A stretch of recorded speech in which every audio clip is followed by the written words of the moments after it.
Продолжая свое путешествие по Мексике, я выбирал места, которые покажут ее с разных сторон. И хвала богам, в Мексике разнообразия хватает. Понятно, почему Мексику любим мы, иностранные туристы. Вот за этот песок, за этот цвет воды, вот за эту лепешку. Но видят ли сами мексиканцы свою страну такой же беззаботной красоткой, какой она кажется нам?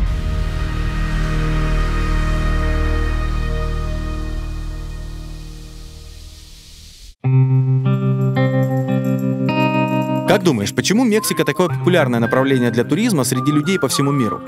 Ну, потому что у нас есть все. Пляжи, горы, красивые старинные города, самая разнообразная природа и еще у нас обалденная кухня. Хорошо, что больше всего смотрит аудитория на твоем канале? Что их интересует? Больше всего просмотров у видео, где я путешествую со своими друзьями из-за границы. Я им показываю места, в которые они сами никогда бы не поехали. Я бы и вправду вряд ли сам поехал отдыхать в какой-то малюсенький городок в 2 часах езды от Мехико, где нет никакого водоема и так мало отелей на сайте поисков отелей. Но я уже видел, что такое Пуэбло Махико, и теперь смело беру машину и отправляюсь вперед по платным дорогам в город Тепослан.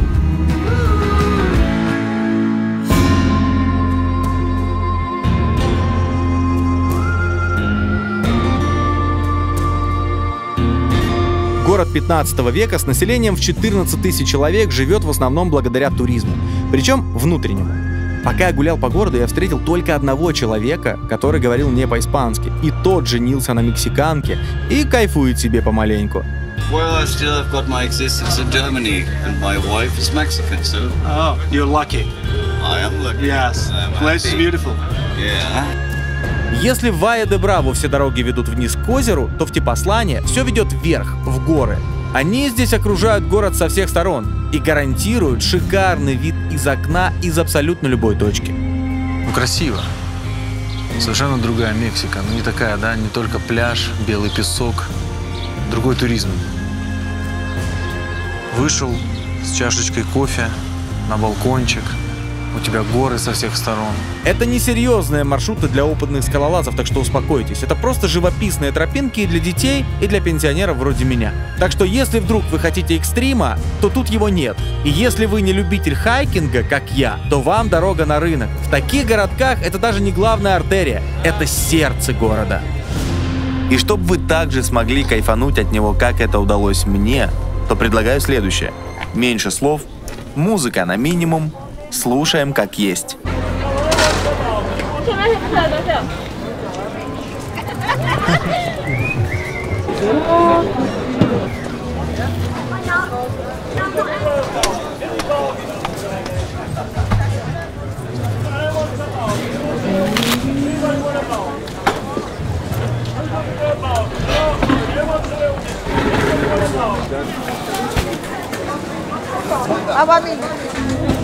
А can you cut?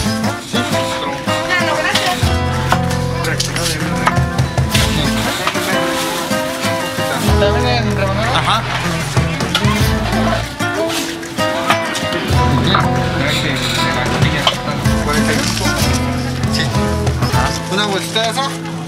So, это... Окей, gracias. Так, ну вот это вот все.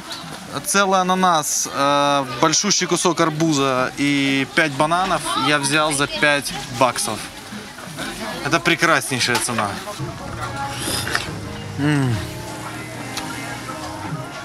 Да нереально вкусный арбуз. Я вам даже не могу передать словами, насколько он сочный и сладкий.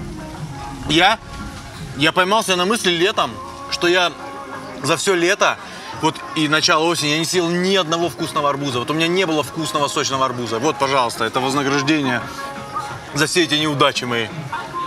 Я прошел по рынку, и вот такое ощущение, что у меня год просто была корона, и я не чувствовал запаха. Здесь настолько все пахнет. Настолько классные ароматы, какие-то приправы, кактусы, овощи, фрукты. Мне кажется, даже вот эти сомбреро, они тоже пахнут здесь. Мексика шикарная. Смотри на ананас, ну просто, глянь, сок один. Да просто сок. Ребятушки, О, кокос. Can I... А?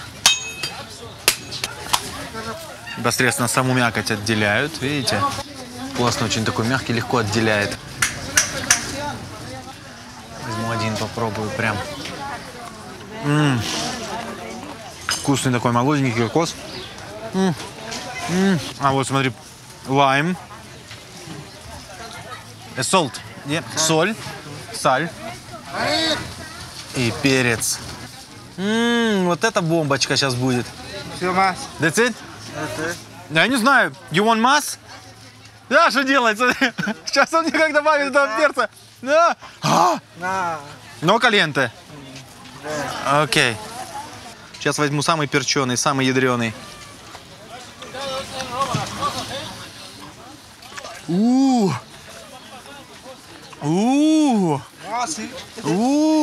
Ну, мне, кстати, больше чувствуется здесь не перец, а соль. No, it's okay. Все супер. Очень вкусно, ребята. Я видел, конечно, неоднократно, что они так арбузы едят или ананасы, посыпают это солью и перцем. Но вот кокос я первый раз таким, и мне очень нравится. То есть, по сути, здесь есть все. Здесь есть сладкий кокос, здесь есть соль и острый красный перец. Острая, соленая и сладкая. Я уже чувствую, что изжога ко мне может подскочить. Привет, Андрюшка, я изжога. Куда тетя? Куда вы пошли? Не понял ничего. Кароте. Yeah. Давайте. Кароте. Carota. Си. Я не знаю, что это, но кароте, может быть, carrot, от слова морковка. И по виду тоже вроде морковка. Esta es una ofrenda para ti, hermano.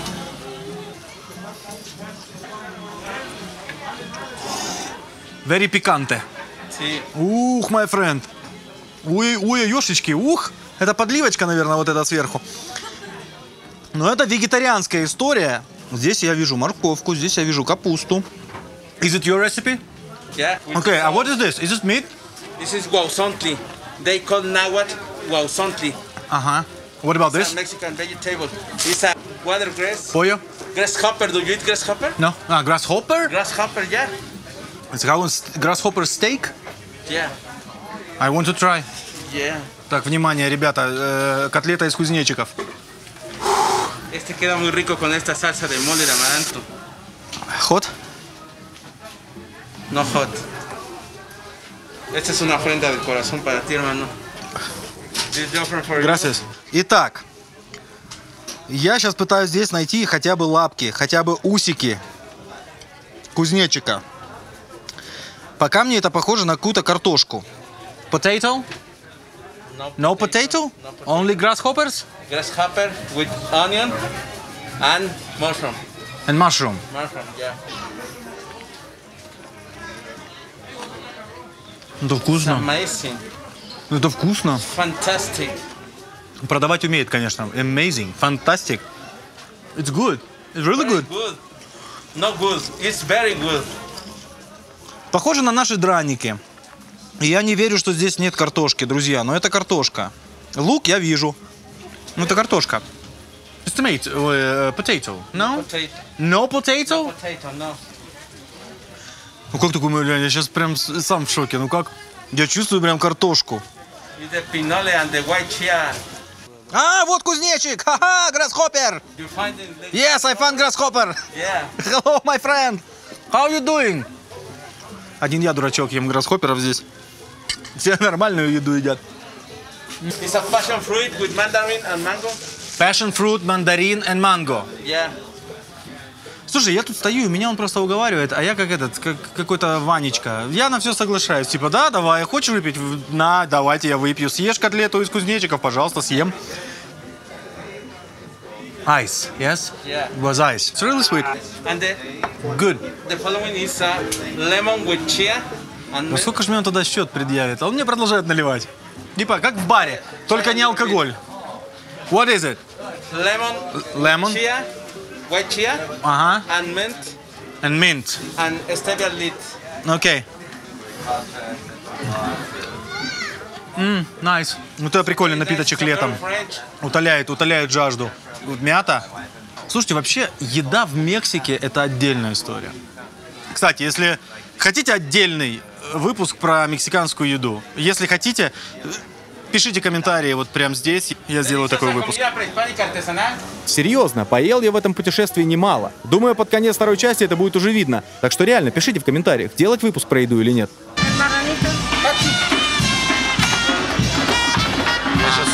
То ли я что-то не понимаю, но мне кажется, это похороны.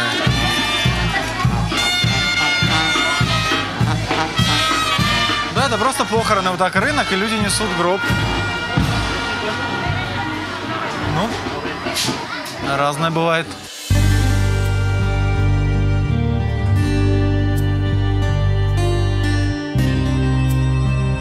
Рынок и церковь в одном месте – это нормальная история в таких городках. Да и к смерти здесь относятся попроще.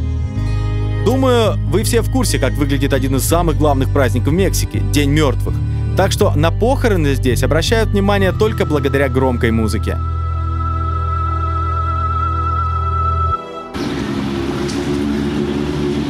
Кто-то любит Мексику за колорит, за шум, за еду. А я лично люблю Мексику за это. Вот, обожаю. Как мне рассказал Артура, мексиканцы часто не бронируют отели заранее. Они просто прыгают в машину, приезжают на место и тут уже глазками, ножками сами ходят и выбирают место для ночлега. В этот раз я решил поступить как местный. Самые бюджетные путешественники могут остановиться в номере за $25. Пульт и туалетная бумага сразу выставляются на витрину, так чтобы всем сразу стало понятно, самое необходимое в номере есть.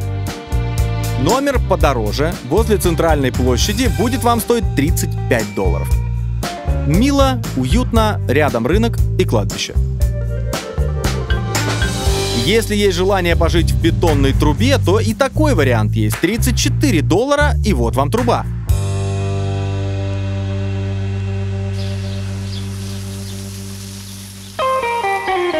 Ух, класс. Смотри, как круто. Это же другой, да? Другой уровень. Не те отели, которые мы смотрели. Такой газончик приятный. Да, местами вот он желтый такой, сухой, но с другой стороны такое солнце. Класс. Бассейн. Остаемся здесь. Идеальное место, чтобы сбежать из мегаполиса. Такое действительно уютное место. Идеальное, чтобы приезжать с семьей. Я смотрю, вот все с женами лежат. В этом я тоже не исключение. Я нашел себе актрису на роль жены. Ну что я тут один буду? Вот, знакомьтесь. Hola, señora. Hola, amigo. 1, 2, 3, 4. Gracias. Правда, я не спросил, сколько съемочный день. How much day? $400. Gracias, señora. Отдыхайте, все. $300. Buenas noches. No, buenas noches. Один так один. $100. 100. Вернемся к нашему отелю. Такой вариант, конечно, обойдется дороже, но, во-первых, тут просто классно, а во-вторых, здесь я должен встретиться с семьей Маурисио и Марили. Как мне сказали, они типичные представители немногочисленного мексиканского среднего класса. Скажите, как часто вы путешествуете? Стараемся каждые 2 недели куда-то выезжать. Просто на выходные или прям отпуск? Просто выехать на выходные, а в отпуск на недельку-2 1-2 раза в год. Какой бюджет на отпуск вам нужен? С детьми на 5 дней, к примеру, 10-12 тысяч песо. Это $500-600. Насколько это доступно вообще выезжать в места вроде этого дважды в месяц для обычной мексиканской семьи? Это не так дорого, но если пользоваться бесплатными дорогами, это ощутимо удешевит поездку. И этот городок, он что, лучшее место для такого путешествия? Нет, не обязательно. Кругом полно таких мест. Я могу вот сейчас составить список из 20 таких городов. Вы бывали в Европе? Да, 1 раз, да. Где-то 25 лет назад. А почему так давно? Дорого? Да, одни только билеты выйдут по $1000 на человека. А вы, дорогой Маурисио, перестаньте покупать билеты у дяди Хуана. Он-то перекуп. И также все мучачесы знают, что самые дешевые авиабилеты на Aviasales. Aviasales. Поиск дешевых авиабилетов. Чем вы зарабатываете, если не секрет? В это непростое время я в основном занимаюсь компьютерной инженерией, но еще у нас есть небольшое ювелирное производство. А вы работаете? Да, у моих родителей семейный бизнес. Я работаю с ними. Расспрашивая местных не только о путешествиях, я столкнулся с множеством других тем, которые волнуют мексиканцев. И часто я даже не представлял, насколько эти темы болезненны для них. В Мексике нет проблемы расизма как такового. Здесь вас не будут судить по цвету кожи. Но есть предрассудки насчет вашего происхождения. Мы обращаем внимание на так называемый класс. Проблема в том, что нет социального лифта. Если есть деньги, но твоя кожа темная, нет проблем. Но если ты не из какой-то привилегированной семьи и еще и темный, то придется туговато. Разрыв между классами такой, что для многих это заработок в месяц, а для кого-то в час. Просто пропасть между классами. Завтра планируется марш за право женщин в честь 8 марта. Вот если я правильно понимаю, здесь очень актуальна эта проблема. Проблема домашнего насилия и бездействия полиции на этот счет. Насколько это животрепещущая тема? Тема действительно больная. Еще 10 лет назад в массе своей отношение к женщинам было иным. К примеру, женщину дома избил муж. Она идет в полицию, и там ей говорят: нам кажется, что все в порядке, ты справишься, вы помиритесь, иди домой. И все. Не знаю, слышали ли вы про Las Muertas de Jueros. Громкое дело о сотнях женщин, которые просто пропадали. И никто ничего не делал по этому поводу.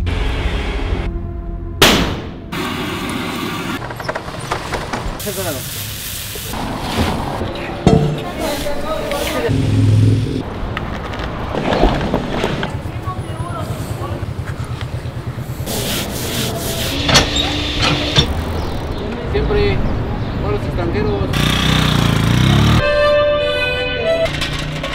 Hicimos tacos de pastor de Tepoztlán.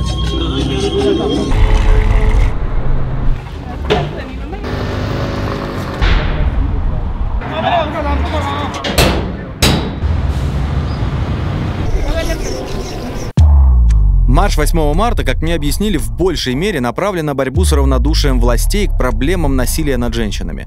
Я расширил свой вокабуляр и узнал новое слово – феминицид. Это преступление на почве ненависти по признаку пола или убийство женщин на почве ненависти к женщинам, совершаемое в патриархальных интересах при попустительстве государства. Вот так из развлекательного тревел-шоу мы переросли в образовательный проект. Каждый год тысячи женщин становятся жертвами насилия по той причине, что полиция просто закрывает глаза на их жалобы. Мол, подерутся там у себя и успокоятся. Но потом-то приезжать на вызов уже поздно. Протесты приобрели особую важность в последние годы, потому что количество подобных убийств растет. Еще 2 года назад это было в среднем 9 убийств каждый день, а теперь 11. Мексика – это страна мужчин. Я не чувствую себя на 100% в безопасности на улицах города, просто потому что я женщина. И у женщин до сих пор не равные возможности с мужчинами. Равенства нет. Поэтому женщинам до сих пор приходится жестко бороться за свои права, что они и делают. И это не проблема на уровне семьи, это проблема общества в целом. По опросам, около 80% женщин не чувствуют себя в безопасности на улице или дома. А по официальной статистике 66% женщин старше 15 так или иначе были жертвами насилия. И 78% из них никогда не сообщали об этом полиции, так как боялись или считали это бессмысленным. Как следствие, Организация Объединенных Наций внесла Мексику в список стран с самым высоким уровнем жестокости по отношению к женщинам. Мексика – это страна мужчин. Я не чувствую себя на 100% в безопасности на улицах города, просто потому что я женщина. И у женщин до сих пор неравные возможности с мужчинами. Равенства нет. Поэтому женщинам до сих пор приходится жестко бороться за свои права, что они и делают. И это не проблема на уровне семьи, это проблема общества в целом. Помните Марию из первого выпуска? Эта проблема была и в ее жизни, только ей повезло вовремя это все прекратить. Да, я воспитываю детей сама, потому что сама так решила. Я пережила много насилия и просто прогнала его, когда уже больше не могла терпеть. Помощи ждать было не от кого, это норма для Мексики, но я так жить не захотела.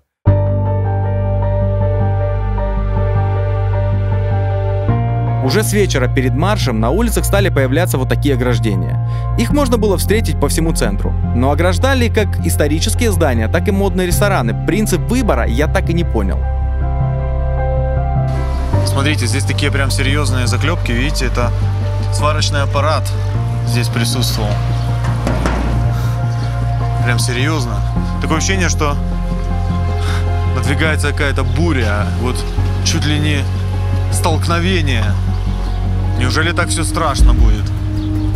Причем непонятно, по какому принципу они выбирают те здания, которые ограждать.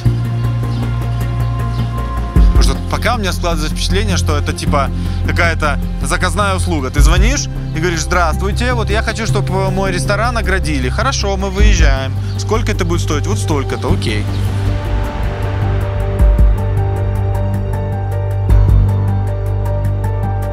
Потом и 8 марта, может быть.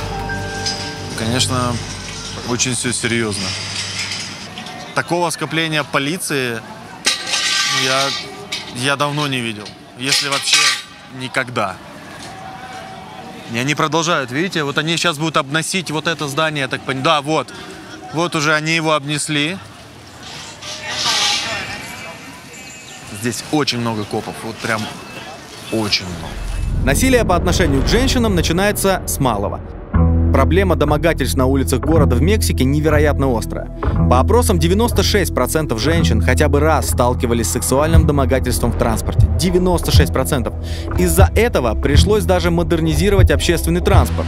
Теперь в первые 2 вагона метро заходить имеют право только женщины и дети, а на станции обозначена специальная линия, за которую мужчинам заходить нельзя. Все, вот она, та самая линия, за которую заступать нельзя. Вот он знак. Не могу заходить. А вот девушки, пожалуйста, туда идут. А вы куда? Куда он пошел? А что это такое? Да их там 2, смотри. Вы что, пацаны?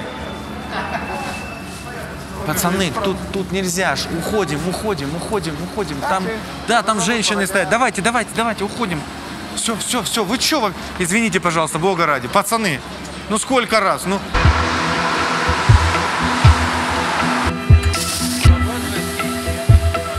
Вот он, вагон исключительно для женщин.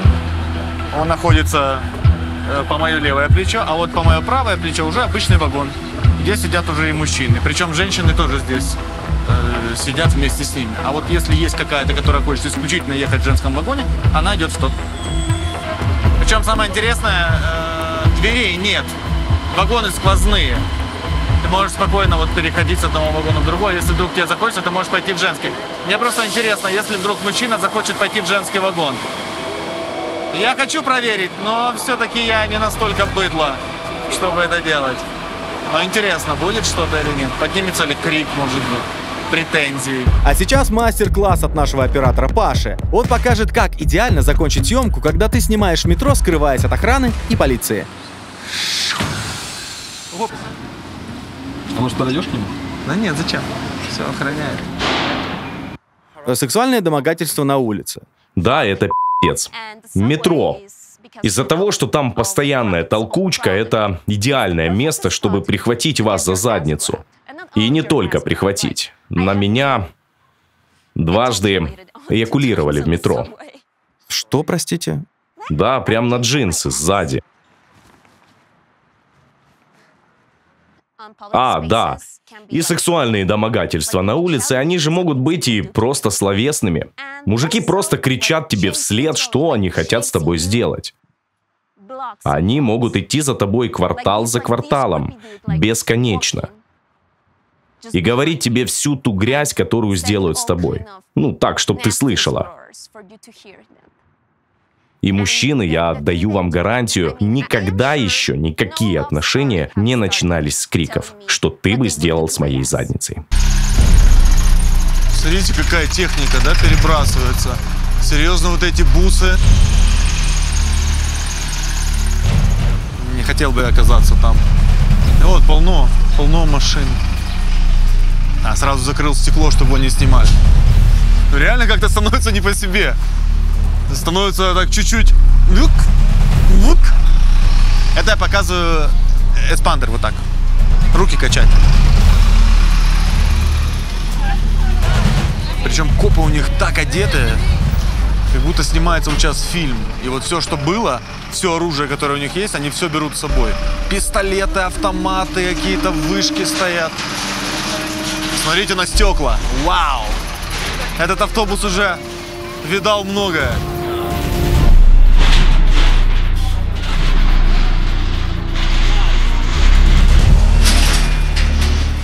Можно, конечно, смотреть бесконечно 3 вещи. На огонь, воду и как копы работают. Вот они все это время, я стою здесь уже достаточно долго, они все время что-то достают, выгружают, загружают. Опять приезжает новый автобус, вот, который полон вот этих железяк, этих ограждений. И они выносят. Здесь огромное количество копов. Вот прям много. Но самое интересное, что, нет какой-то агрессии. Мы вот стоим, снимаем, заглядываем и, пожалуйста, отойдите. Вот мы стояли там, они сейчас попросили нас отойти. Но я думаю, только для того, чтобы не путались у них под ногами люди. Потому что эти штуки тяжелые. И если еще кто-то будет ходить и снимать перед ногами, это будет некомфортно. Но в целом пока вот все спокойно и мирно. Но, судя по их подготовке, завтра нас ожидает нечто из ряда вон выходящее. С 8 марта. Женщины. Первый лозунг активисток был такой: «Ни одной женщиной меньше, ни одним убийством больше». Одной из самых заметных акций протеста, помимо ежегодного марша, был день, когда десятки тысяч женщин не вышли на работу. Акция называлась «Один день без нас». Изнасилование. Люди пытаются оправдать сексуальное насилие. Например, девушка была изнасилована, и люди спрашивают ее: «А что на тебе было надето в тот вечер? Какая одежда? Ты была пьяна?» Как будто одежда или алкогольное опьянение – это какое-то оправдание для насильника. Изнасилование – это изнасилование. Точка.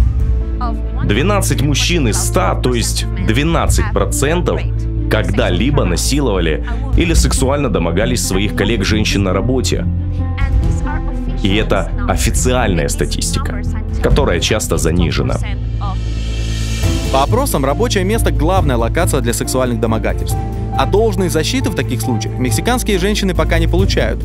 Жаловаться просто некуда или не имеет смысла, потому что чаще всего проблему просто замнут как недоразумение или надавят на сотрудника женщину. И именно это замалчивание и является главной целью активистов. Им нужно, чтобы их услышали.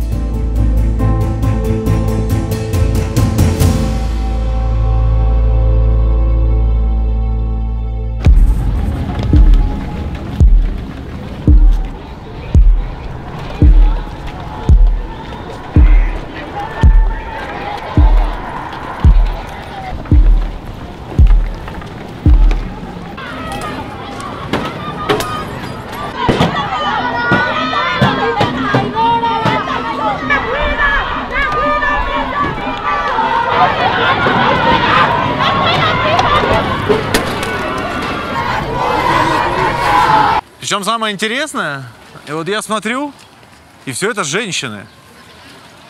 Да, вся полиция состоит вот из женщин. Ух, как громко там они кричат. Прям тут мощный женский крик.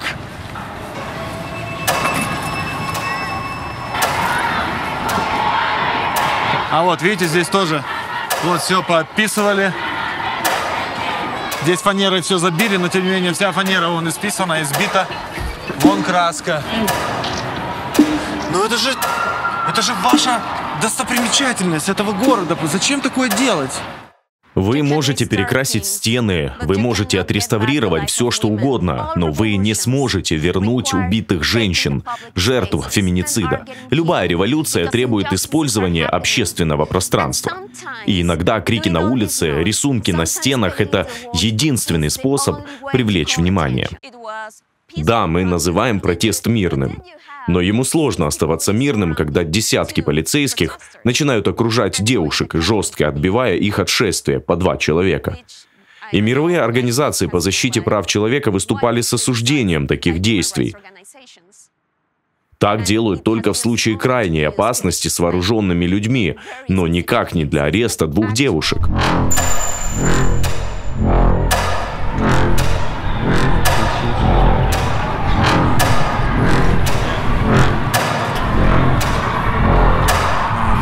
стекло такой толщины.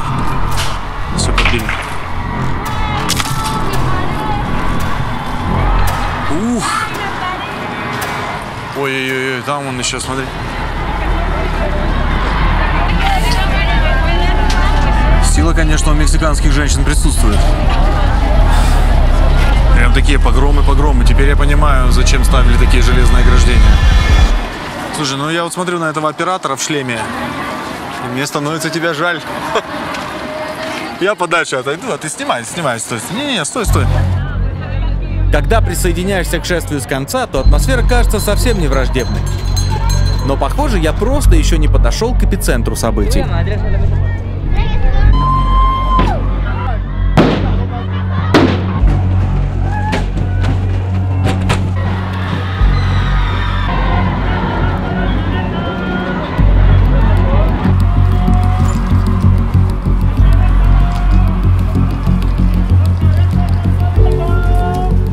Следом идут сразу пожарные, видите, за шествием, для того, чтобы, если вдруг коктейль Молотова, они сразу его тушили.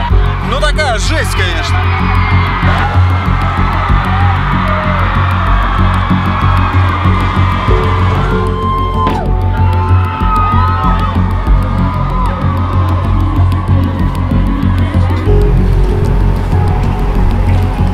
Посмотрите, просто разбиты все витрины. Это банк, офис.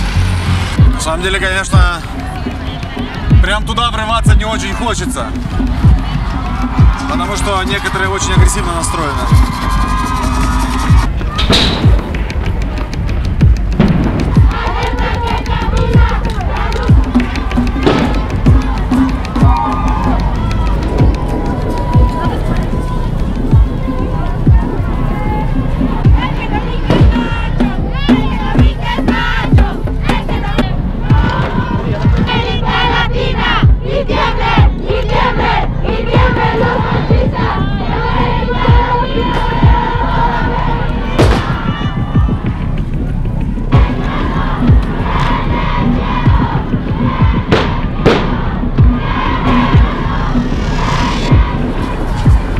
Полиция пока не вмешивается во всю эту движуху.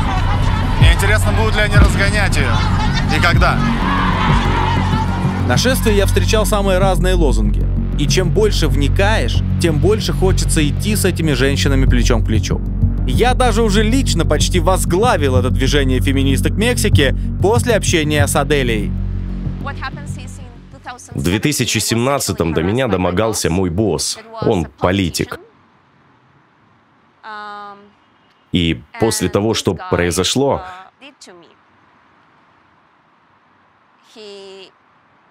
он предложил мне заняться с ним сексом в обмен на возможности. Но я отказала. Я сказала: нет, спасибо, я не гребаная шлюха. Это был мой буквальный ответ. И сложность еще в том, что он был мне другом, я доверяла ему. И из простого разговора это переросло в угрозы. Мне было 32-33 года. Это была вечеринка, кругом были его люди, охранники, водители. Если это сложно для вас, вы можете не говорить об этом. Нет, я хочу говорить. Я устроила скандал. Сказала ему, что я не собираюсь спать с ним, и если он не перестанет, я увольняюсь, и вообще, пошел ты нахрен. Один из его охранников вернул меня обратно. Я боялась, что меня сейчас просто изнасилуют. Я сделала вид, что простила его, мол, проехали. Но на следующий день я уволилась. И он угрожал мне. Угрожал, что моей карьере конец. А для меня работа очень важна. Моя финансовая независимость придает мне силы, помогает воплощать мечты. После этого на меня полилась клевета, которую создавал он, а поддерживали другие, в том числе и женщины, которые работали с нами. И поэтому я подчеркиваю, враг феминизма не мужчины, это система, патриархальная система. Патриархальная система откладывает отпечаток не только на женщин, но и на все общество целиком. Патриархальная система создала все условия для этой классовой системы, где на верхушке богатые, белые мужчины, а под ними еще очень много слоев. Здесь намешано много критериев. Это и пол, и раса, и социальный статус, и много других привилегий. В итоге патриархат в комбинации с капитализмом создает неравные условия для всех, не только для женщин.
How it goes in this stubborn town.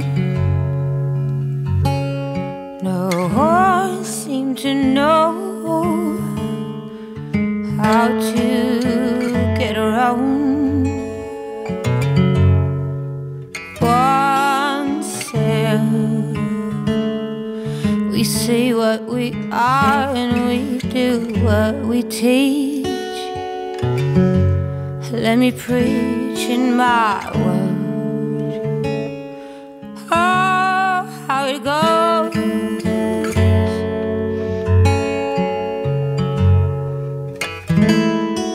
Say something,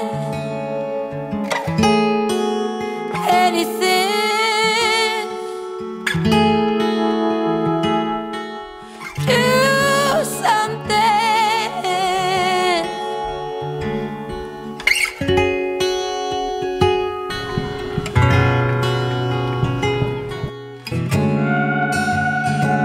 На следующий день город оперативно пытается справиться с последствиями вчерашней битвы. Стены расписаны краской, побиты окна, не жалели ни частную собственность, ни исторические здания. Урон городу нанесен немалый. И кому-то, конечно, это может показаться неправильным, мол, слишком грубо и все такое. Что думаете вы? Это не перебор?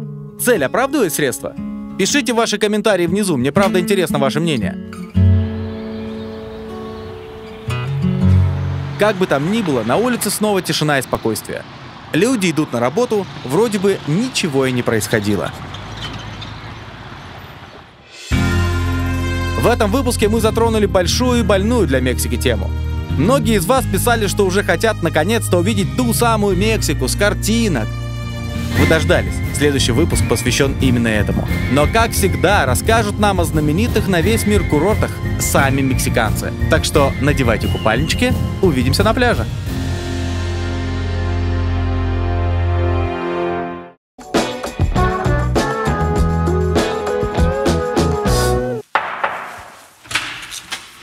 Здравствуйте, Андрей Бедняков. Да, Андрей Бедняков. Тут вам посылочка. Свежие комментарии подъехали. Распишитесь. А где расписаться? Вот там, где хреновые ведущие. Все, счастливенько. Счастливо. Как-то много в этот раз. А я от себя добавил. Всем привет, я YouTube. Хотел бы сразу принести официальные извинения за то, что этот пробрался в меня. Я не понимаю, как это произошло.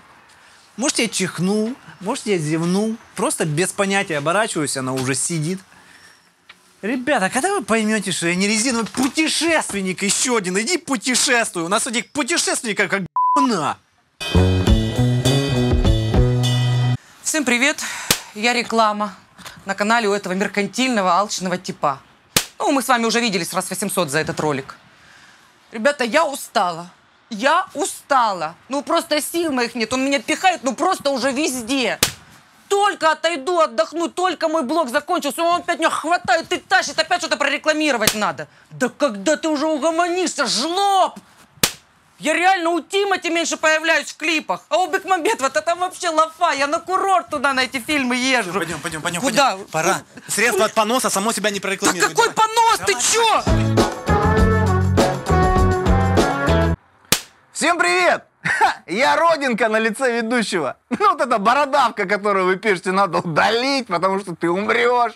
Что ты ее не удаляешь, она что, тебе жизнь спасла? Прикинь, спасла!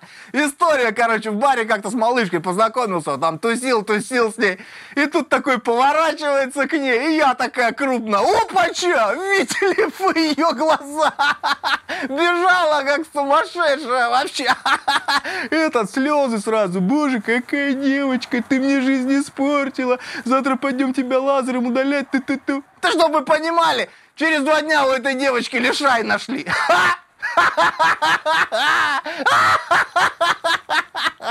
Этот радый вообще капец возит теперь меня по курортам. Ой, кремом мажет, да стрижет постоянно. В общем, короче, не удалит он меня.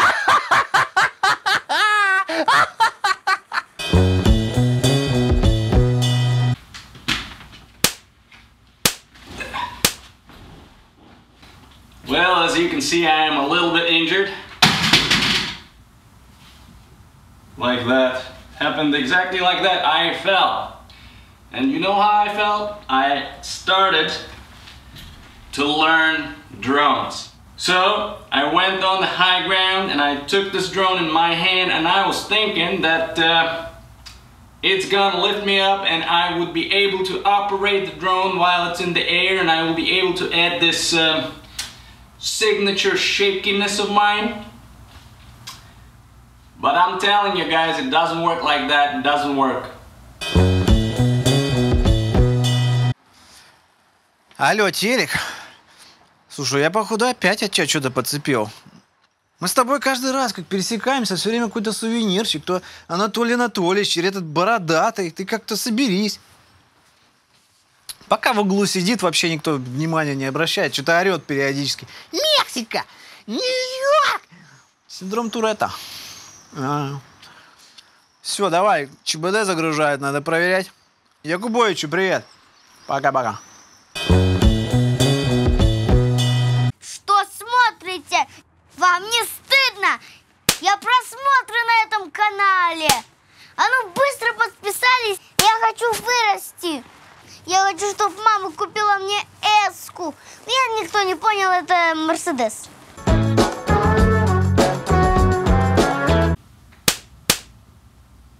You know, guys, I was thinking about this film school that we started last time. And I have a feeling that it's a little bit too early for you. Andrew's telling me that you ask us to film in 4K all the time. Well, there's no such country as 4K. I've looked everywhere. Я хочу сказать огромное спасибо тебе, всем вам за то, что вы посмотрели этот выпуск и все предыдущие. Извините. Я обещаю, что со своей профессиональной командой я буду и дальше радовать вас контентом. Посмотрите, сколько хороших комментариев. Извините. А вы говорите, что я обращаю внимание только на плохие. Вот их, обалдеть, сколько. В общем, комментируйте дальше, пишите. С ума сойти, это такая мотивация. Люблю вас.